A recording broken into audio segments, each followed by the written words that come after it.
جزاري وثبت قلبي بجاه النبي محمد صلى الله عليه وسلم والصحب والآل. أما بعد. Alhamdulillah, hadirin mustami'in yang dirahmati Allah Subhanahu wa taala. Selalu kita panjatkan puja puji syukur kita ke hadirat Allah Subhanahu wa taala atas semua nikmat darinya, atas kucuran rahmat darinya. Yang kita rasakan sekarang nikmat sehat, afiat, taufik, hidayah, nikmatul Islam wal iman wal ihsan. Sehingga dengan semua nikmat ini Allah masih menggerakkan kita, Allah yang memberikan kita jalan, peluang untuk bisa melakukan berbagai macam ketaatan. Insyaallah selalu kita minta dari Allah Subhanahu wa taala agar Allah tidak mencabut nikmat ini dari kita semua, diberikan kita istiqamah dalam kebaikan, dan semoga Allah Subhanahu wa taala menerima amal ibadah kita semua. Amin ya rabbal alamin. Salawat dan salam senantiasa kita hadiahkan kepada junjungan besar kita Nabi Muhammad sallallahu alaihi wasallam serta sahabat keluarga beliau hingga hari akhir nanti.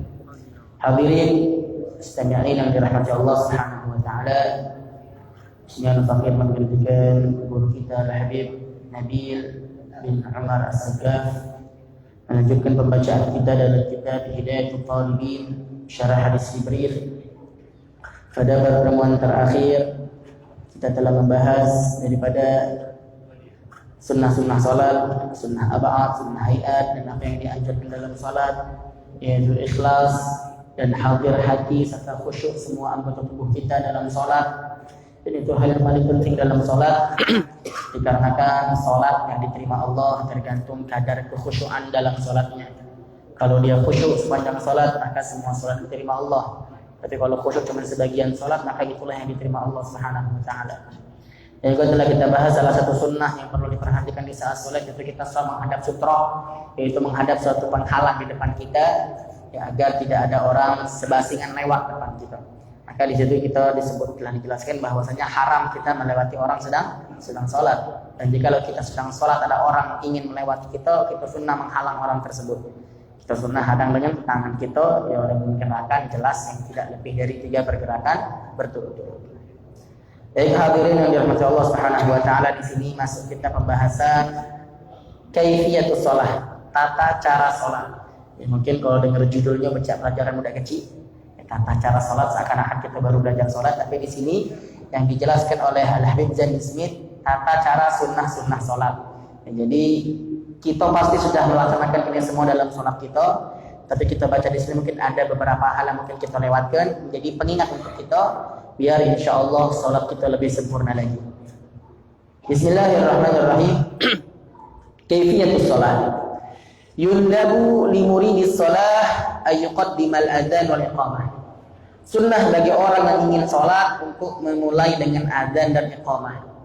Adzan yang kita tahu itu masuk sunnah, yang sunnah tujuan utamanya adalah untuk menunjukkan masuknya waktu sholat. Tapi kalau orang sholat walaupun sudah masuk waktu sholat, dia pengen adzan lagi tetap sunnah. Misal dia pengen berjamaah di satu kelompok, bukan awal sholat dia sholat, bukan awal waktu dia sholat, tetap disunnahkan untuk adzan. Tapi adzan yang demikian tidak perlu adzan dengan melantangkan suara, cukup adzan yang didengar oleh orang sekitar situ yang akan melaksanakan sholat berjamaah misal. Bahkan sendirian pun kalau dia laki-laki dianjurkan untuk adzan. Dan iqamah pun sunnah, walaupun sholat sendirian pun tetap dianjurkan untuk iqamah. Kemudian wa ayyastaka awalan. Di awal sholat, sebelum mulai sholat, sunnah untuk bersiwak. Sunnah yang sangat diutamakan, yang sangat dianjurkan. Fil hadis raka'atani bisiwak khairum min 70 raka'ah bi ghairi siwak. 2 rakaat dengan siwak lebih afdal dibanding 70 rakaat tanpa siwak. Ya, siwak sudah masyhur yang kita pakai sehari-hari. Kalau memang darurat ternyata ketinggalan siwaknya atau misal rusak dan lain sebagainya, ya udah, daripada tidak bersiwaknya, ya pakailah daripada sesuatu benda yang bersifat kasar, ya. Itu apapun yang bersifat kasar kita niatkan untuk menggantikan siwak. Kalau sekali 2 kali itu tidak masalah. Namun kalau keseringan, itulah yang dikatakan, kita pernah dengar salah satu ceramah dari Abdullah Muhdar yang beliau sekarang di Pasuruan. Beliau mengatakan itu jijik. Kalau keseringan maki ujung baju. Jelas kalau keseringan tidak bagus. Cuman kalau emang darurat, ketinggalan dan lain sebagainya, tidak terbawa barangnya, sekali 2 kali tidak masalah. Daripada tidak bersiwaknya. Dikarenakan sunnah utama siwak itu, makna dari bersiwak adalah menggosok gigi dengan sesuatu yang kasar. Kayu arok yang kita pakai sehari-hari itu alat yang paling afdol. Tapi kalau pakai yang lain, selagi mencapai tujuannya menggosok gigi dengan sesuatu yang kasar, dapat sunnah siwak. Tinggal kita niatkan, aku niat bersiwak mengikuti sunnah Rasulullah SAW. Dalam setiap kebaikan, dalam setiap ibadah dianjurkan untuk bersiwak. Mulai wudu sunnah bersiwak, mau sholat sunnah bersiwak. Hadis yang masyhur mengatakan, laula ana syaqqa ala ummati la amartuhum biswak ma'a kulli shalah wa fi riwayah ma'a kulli wudu. Kalau aku tidak takut aku memberatkan umatku, maka aku akan mewajibkan siwak untuk setiap mau sholat atau setiap mau wudu dalam riwayat. Jadi sangat-sangat luar biasa pahala bersiwak. Tsumma yukabbiru takbiratal ihram nawiyan biqalbihi fi'la shalah allati yaqsiduha. Kemudian setelah bersiwak kita mulai sholat masuk dengan mengucapkan takbiratul ihram dibarengi dengan niat dalam hatinya, ya niat sesuai apa yang dia niatkan sholatnya. Rafi'an yadaihi hadwa mankibaihi, mengangkat tangannya sejajar dengan pundaknya. Tsumma yahutuhuma tahta sadrihi, kemudian setelah selesai takbir Allahu Akbar, dia taruh tangannya di bawah dadanya, wa fawqa surratih, di atas pusarnya. Jadi jangan terlalu tinggi, jangan terlalu rendah. Taruh di tengah-tengah bawah dada di atas pusar. Qabidan bi kaffi yaminihi ku ayasari. Kemudian tangan kanannya, telapak tangannya menggenggam pergelangan tangan di kiri. Kita tahu cara sunnahnya, ya ditaruh di bawah dada. Walaupun ada yang mengatakan sunnah agak geser sedikit ke kiri, ada yang mengatakan itu memang ada riwayatnya, tapi yang paling masyhur taruh di bawah dada di atas pusar. Mengangkat tangan, kita tahu masyhur cara mengangkat tangan, jadi tangan sejajar dengan pundak, ujung jari sejajar dengan atas telinga, dan jempol sejajar dengan apa ini, tetelan kuping ini. Tidak tahu bahasa Inggrisnya apa ini.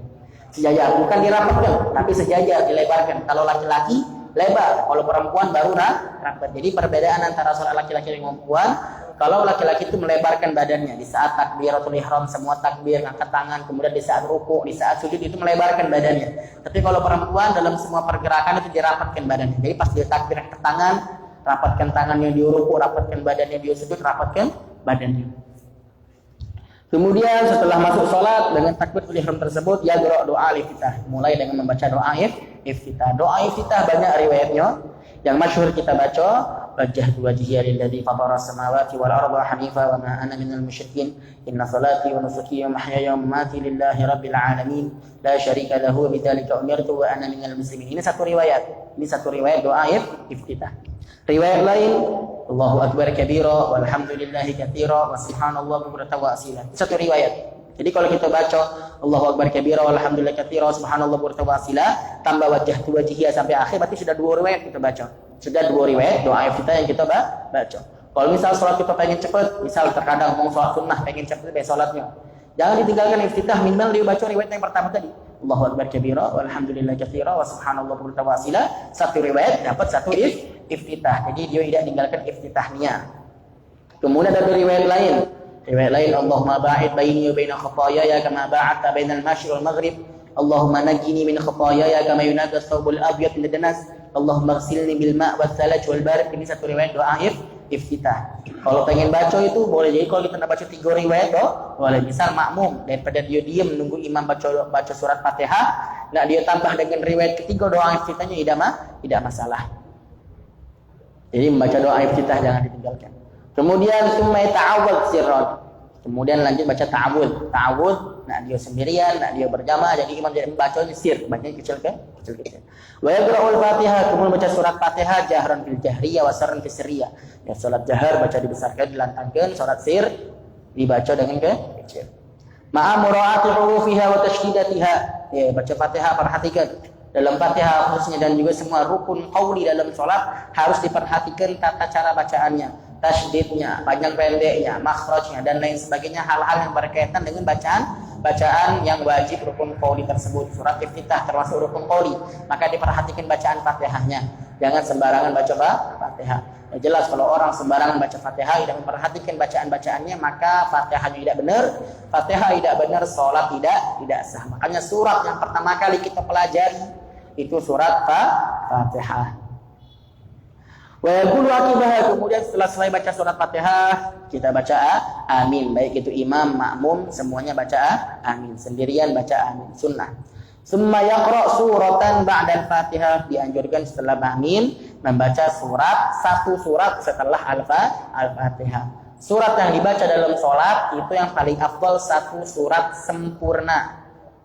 Jadi dibanding bacaan yang panjang, dibanding satu surat sempurna, jelas afdal satu surat sempurna. Kecuali yang kita amalkan, kita baca surat sepotong-sepotong ayatnya, tapi emang kita niatkan untuk khotam. Yang kita amalkan setiap subuh di sini, itu afdal juga karena kita emang bertujuan untuk mengkhotamkan. Tapi kalau tidak itu, ya paling afdal baca satu surat saja, satu surat sempurna lebih afdal dibanding cuma satu potong ayat atau dua potong ayat tapi tidak sempurna satu surat. Wa hiya sunnatun lil imam wal munfarid fi rak'atay subuh wal ulayain min bagil faraid wa ammal ma'mum fala yazid al fatihah in sami'a qira'atal imam wa illa fayaqra'u surah sirran. Baca surat sunnah bagi imam dan orang salat sendirian di 2 rakaat pertama, yaitu salat subuh 2 rakaat atau salat yang lain di 2 rakaat pertama. Kalau orang yang jadi makmum, dia tidak sunnah baca surat. Dia sunnahnya mendengarkan bacaan imam, kecuali kalau memang dia jadi makmum tapi tidak kedengaran suara imam. Salatnya terlalu jauh, shaf paling ujung, misal shaf panjang, dan imam tidak makin mik misal, tidak kedengaran bacaan imam, maka dia sunnah juga baca surat. Wa minas sunnah ayaskut saktah latifah baina akhiril Fatihah wa amin, wa baina amin was surah, wa baina akhir surah wa ruku'. Itu maksud sunnah ada saktah. Di saat kita berdiri itu ada saktah, 6 letak saktah yang di sini disebut 3, yaitu pertama di antara akhir Fatihah dan sebelum masuk amin. Jadi habis waladhdallin stop sejenak, amin, itu saktah. Kemudian setelah amin baca surat ada saktah juga. Kalau sholat sendirian maka saktahnya tidak perlu terlalu panjang antara akhir amin dengan masuk baca surat. Tapi kalau imam antara amin dengan baca surat agak panjangkan saktahnya, nunjuk waktu biar makmum baca Fatihah. Kemudian saktah juga setelah akhir baca surat sebelum masuk ke ruku. Jadi habis selesai baca surat sebelum ruku ada saktah dulu. Jangan langsung habis baca surat langsung ruku. Itu hilang saktah, hilang sunnahnya. Dan termasuk saktah yang sunnah juga habis baca doa iftitah sebelum ta'awudz ada saktah juga sejenak. Kemudian habis ta'awudz sebelum masuk Fatihah, sebelum masuk Al-Fatihah itu ada saktah sunnah juga. Kemudian juga di awal setelah takbiratul ihram sebelum baca doa kita ada saktah. Saktah di sini diam sejenak. Diam sejenak, tidak perlu baca-bacaan banyak, tidak perlu baca-bacaan. Intinya diam sejenak, diinjak jeda antara bacaan-bacaan tersebut.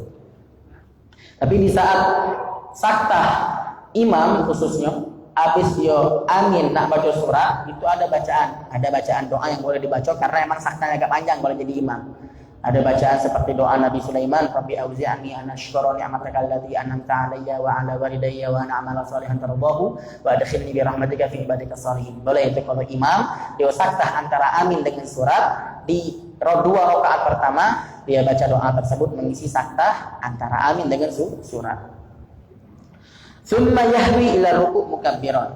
Kemudian setelah baca surat turun menunduk untuk melaksanakan ruku'. Lanjut ruku'. Mukabbiran rafi'an yadayhi ka ihrami. Ngangkat tangannya dengan takbir, ngangkat tangannya sama seperti ngangkat tangan di saat dia takbiratul ihram.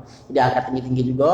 Kemudian pas dia masuk ke ruku', fa yadha kafaihi ala rukbatayhi. Tangannya ditaruh di atas lutut. Hukumnya sunnah, naruh tangan di atas lutut hukumnya sunnah. Karena sudah pernah kita bahas bahwasanya rukuk minimal itu, rukuk yang wajib minimal orang itu nunduk sekiranya tangan dia bisa meraih lutut. Itu tundukan yang sudah mencapai kewajiban rukuk. Jadi rukuk yang kita amalkan itu rukuk sunnah, naruh tangan di lutut hukumnya sunnah.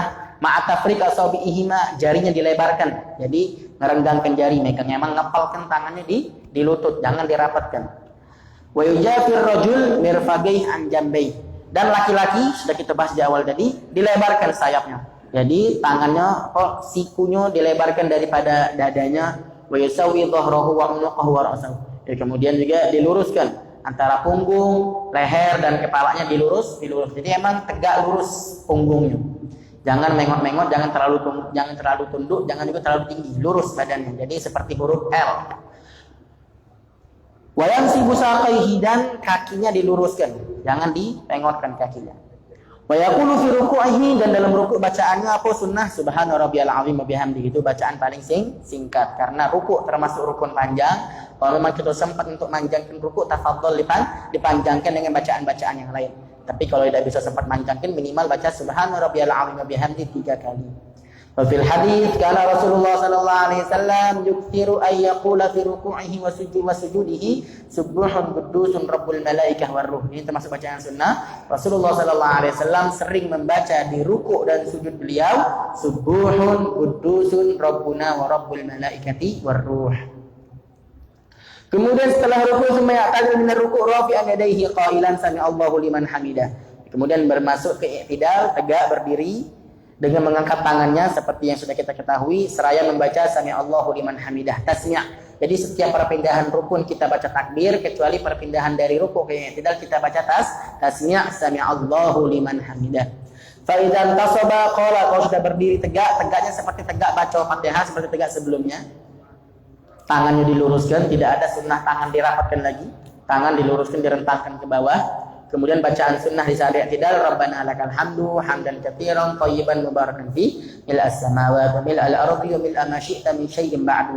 Ini bacaan yang sunnah di saat i'tidal, tidak perlu dipanjangkan lagi karena i'tidal termasuk rukun qasir, rukun pendek, tidak boleh dipanjangkan kecuali dengan bacaan-bacaan yang sudah ada riwayatnya. Jadi kalau selain di i'tidal terakhir ada kunut, maka i'tidal selainnya cuma cukup dengan bacaan yang telah kita baca tadi, yang sering kita baca sehari-hari. Jangan dipanjangkan. Kalau sengaja manjangkan i'tidal tanpa ada bacaan yang disunnahkan, maka sholatnya batal. Karena tadi sebabnya i'tidal termasuk rukun pendek. Summa yahwi ila sujud. Kemudian setelah i'tidal kita masuk ke sujud, mukabbiran, seraya membaca takbirnya. Tidak perlu ngangkat tangan. Jadi ngangkat tangan sunnah dalam sholat hanya di 4 tempat.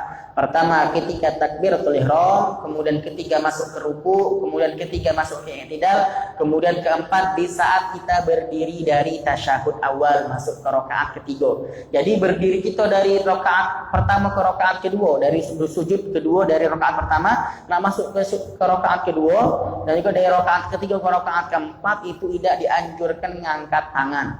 Jadi kalau ada ngangkat tangan itu berarti tidak melakukan sunnah. Bahkan bisa kita katakan itu pergerakan yang makruh.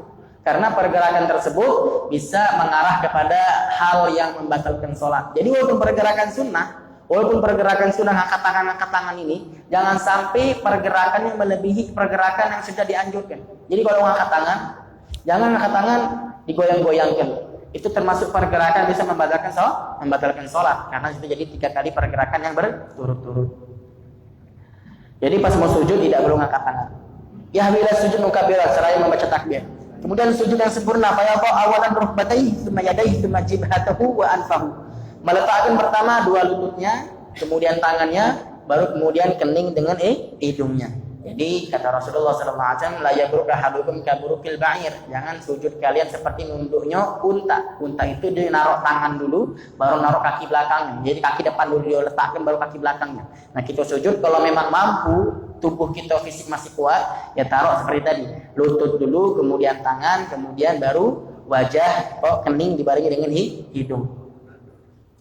Wa yadha' kaffaihi 'alal ardh, meletakkan kedua telapak tangannya di bumi. Hadwa mankibeh, sejajar dengan pundaknya, sejajar dengan pundak. Madmumatal asabi, jarinya dirapatkan. Mansyuratan, dikeluarkan, tidak dikepak, tapi dikeluarkan. Jadi dirapatkan di saat sujud, tidak dilebarkan.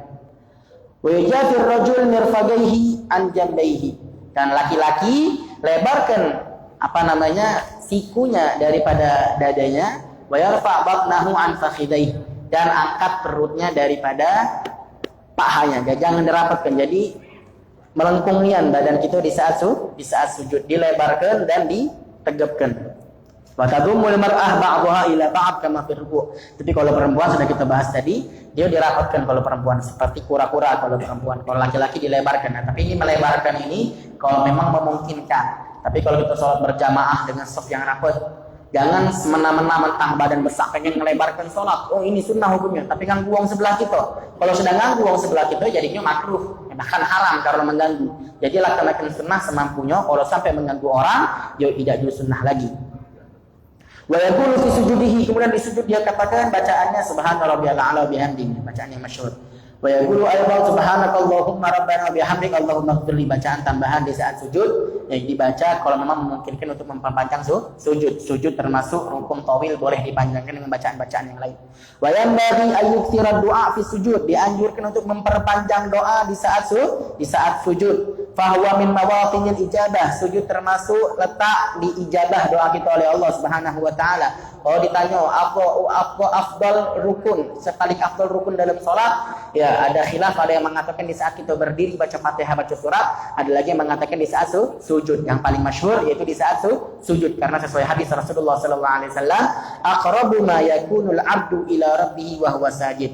Keadaan seorang hamba paling dekat kepada Allah Subhanahu wa taala yaitu di saat dia sedang sujud. Ya, kalau dikatakan sujud itu kita menghadap ke tanah, tapi ternyata yang kita hadapkan adalah Zat yang Maha Agung, yaitu Allah Subhanahu wa taala. Jadi perpanjang sujud, banyak-banyak baca doa di saat sujud kalau memang memungkinkan. Tapi kalau berjamaah ini perhatikan, khususnya seorang imam kalau pengen memperpanjang sholat, baik memperpanjang bacaan surat atau memperpanjang sujud dan rukuknya, itu tidak boleh kecuali kalau memang makmumnya setuju. Ya, seperti yang kita praktekkan di sini. Kita panjang sholat kita subuh, bacaan kita panjang, kita baca qunut nazilah bahkan.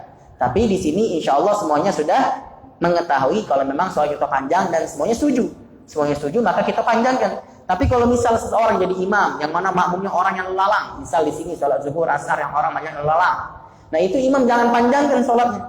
Ya bahkan hukumnya makruh memperpanjang sholat kalau memang makmumnya tidak setuju. Karena apa? Ini makmum punya urusan masing-masing ya. Bahkan pernah Rasulullah SAW menegur salah seorang sahabat yang memperpanjang sholat, aturidu antakuna fattana. Kau pengen jadi tukang fitnah apa? Kalau kau memperpanjang sholat, cukup kau ringankan sholat kau, dikarenakan makmummu itu banyak urusan-urusan yang lain yang mungkin mereka tidak sempat untuk memperpanjang sholat. Jadi kalau imam pengen perpanjang sholat, dengan syarat makmumnya setuju dengan berpanjang sholat tersebut. Jadi kalau makmum tidak setuju atau memang makmumnya orang yang lalu lalang, bukan orang yang biasa sholat di situ, maka jangan perpanjang sholat. Baik itu sholat wajib ataupun sholat sunnah yang berjamaah. Nah kalau sholat sendirian terserah. Kalau sholat sendirian terserah mau perpanjang atau tidak. Ya, kalau bisa perpanjang maka perpanjang, perbanyak doa dan lain sebagainya.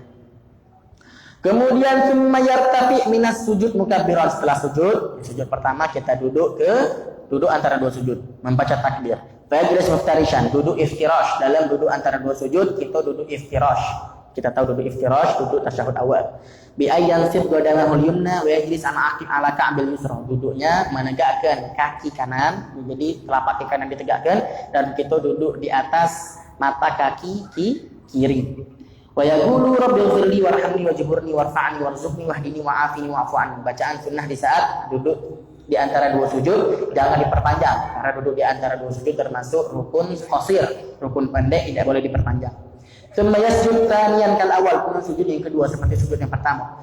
Fa idza irtafa'a minhu jalasa muftarishan lil istirahah. Kemudian kalau sudah duduk yang sujud yang kedua, sebelum masuk ke rakaat kedua itu ada duduk istirahat. Duduk istirahat masyhur, duduk sejenak dengan bacaan subhanallah minimal. Ini duduk istirahat hanya sunnah di madhab Syafi'i. Di madhab lain tidak sunnah. Jadi dalam madhab kita laksanakan duduk istirahat. Duduknya duduk iftirash. Hayatnya, cara duduknya duduk iftirash. Semayagu mu'tamidan ala yadayhi mukabbiran. Kemudian dia masuk ke rakaat kedua. Sunnah dari duduk istirahat tadi, tangannya tuh menahan badan, numpu badan. Jadi habis duduk tadi bukan langsung tegak, tapi tangan di tumpuan. Tangan jadi tumpuan untuk mendorong badan berdiri, itu hukumnya sunnah. Dibarengi dengan takbir. Wa yamudu takbir hatta yantasib qa'iman. Nah, ini sunnah takbir itu diperpanjang dari sejak dia duduk istirahat, panjangkan takbirnya sampai dia tegak berdiri mantap. Itu masuk ke rakaat kedua, tidak perlu ngangkat tangan. Wa yusalli raka'atan yahkal-ula. Yang rakaat kedua sama seperti rakaat pertama sunnah-sunnahnya. Illa niyah wa takbiratul ihram wa du'a iftitah. Kecuali niat, takbiratul ihram dan doa iftitah, itu khusus di rakaat pertama. Kalau tamat tsaniyah, kalau sudah selesai rakaat kedua, jalasa muftarishan, masuk kita ke tasyahud awal, duduknya duduk iftirash.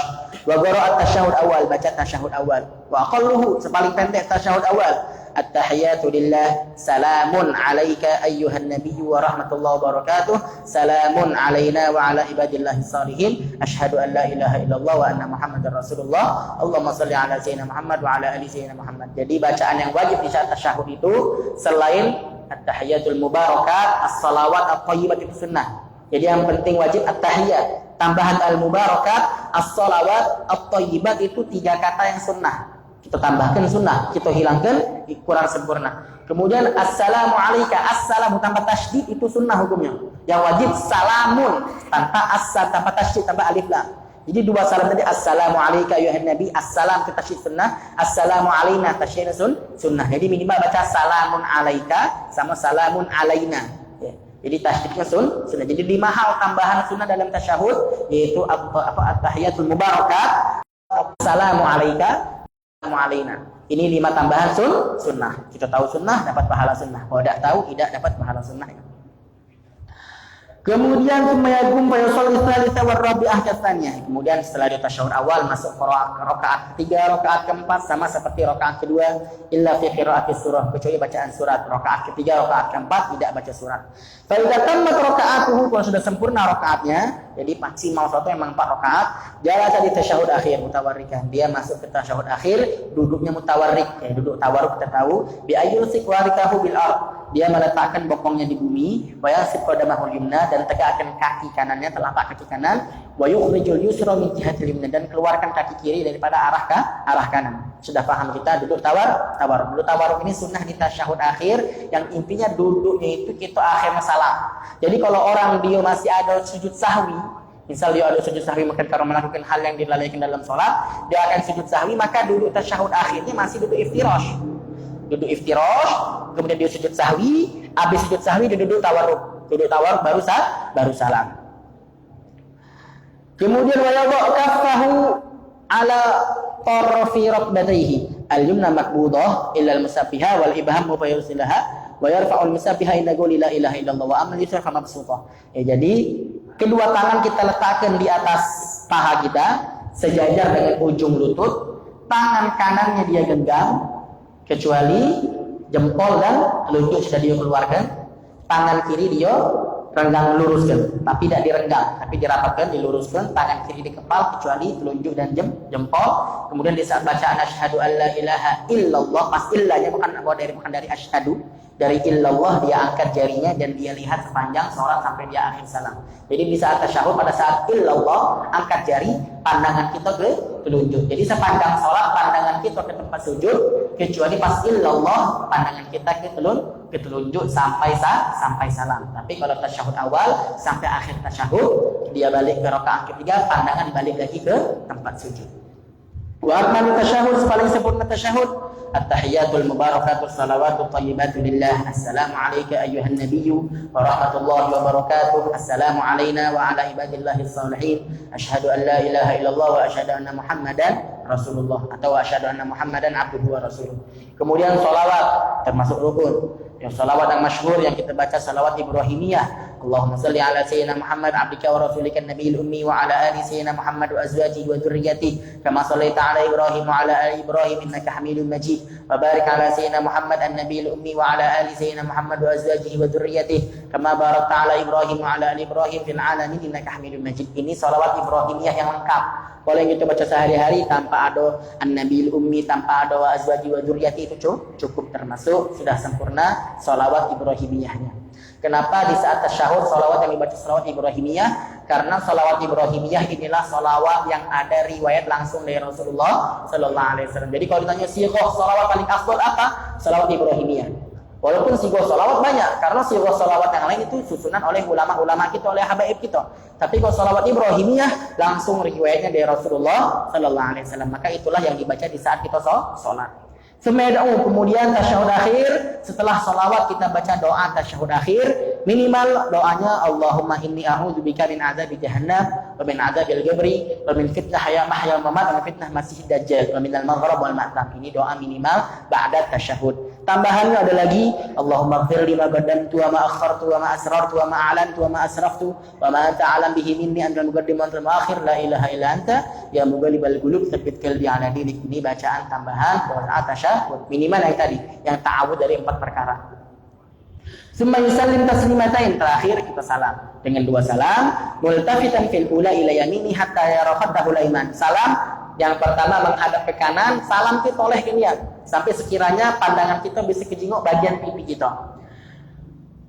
Wa kadza wa fitanya ila yasari, kemudian kiri. Yang kedua kita salam ke kiri sampai ya khaddahu sampai terlihat pipi kiri. Nawiyan assalam ala man ala yaminih wa yasarih wa ala al malaikah wa mu'minal insi wal jin. Ya kita tambahkan niat salam kita kanan ini salam untuk orang-orang di sebelah kita, salam untuk untuk para malaikat dan untuk para jin yang ada di kanan kita. Salam kiri pun demikian. Jadi selain itu salam wajib dalam salat, kita tambahkan niat untuk memberi salam kepada orang-orang yang ada di kanan dan kiri kita, baik itu dari bangsa manusia, malaikat ataupun jin. Wallahu a'lam bishawab. Ya, ini singkat tentang salat. Nanti ada tambahan masalah kunut. Ya, insyaallah ini semua sudah kita paham, kita baca mengambil keberkahannya dan menambah pengingat untuk kita biar kita bisa salat yang lebih sempurna. Wallahu a'lam bishawab.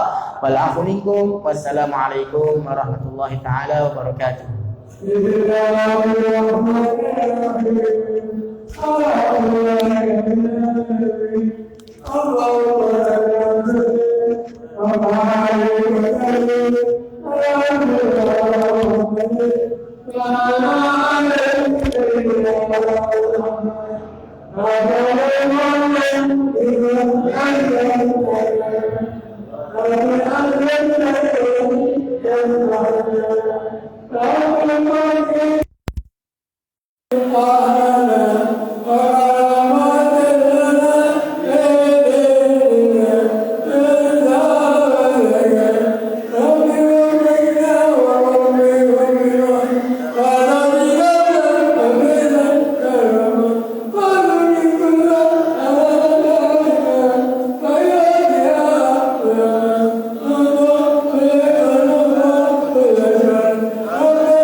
Yeah.